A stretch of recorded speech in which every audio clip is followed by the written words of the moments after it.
नमस्कार। एक तकनीकी बदलाव भारत की जीडीपी को 1.5 से 2% तक बढ़ा सकता है। क्या पीएमओ को लिखने के बाद ही दिल्ली जल बोर्ड आपकी बात सुनने को तैयार होगा? चलिए शुरू करते हैं। कभी आपने सोचा है कि भारत में नदियां साफ क्यों नहीं हो पा रही? नदियों की सफाई 80 के दशक में शुरू हो गई थी। आज 40 साल से ऊपर हो गए, पर फिर भी किसी भी बड़े शहर से निकलती हुई नदी नाले के समान हो जाती है। साधारण व्यक्ति कहेगा करप्शन के कारण है। तो मान लेते करप्शन है, तो करप्शन तो इंफ्रास्ट्रक्चर के दूसरे प्रोजेक्ट्स में भी होता होगा। पर वहाँ पर ग्राउंड पे बदलाव दिख रहा है, हाईवेज, एक्सप्रेसवेज, रेल प्रोजेक्ट्स और अन्य प्रोजेक्ट्स में।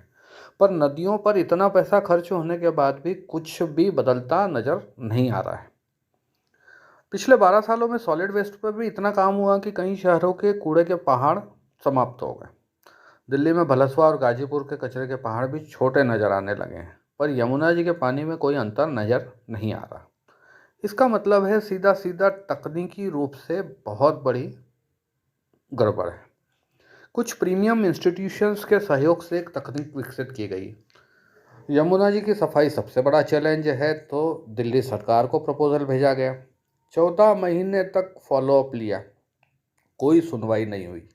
अंततः प्रधानमंत्री कार्यालय से संपर्क किया और तब दिल्ली जल बोर्ड सुनने को राजी हुआ।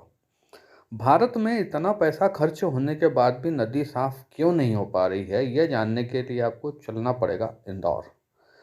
इंदौर एक केस स्टडी है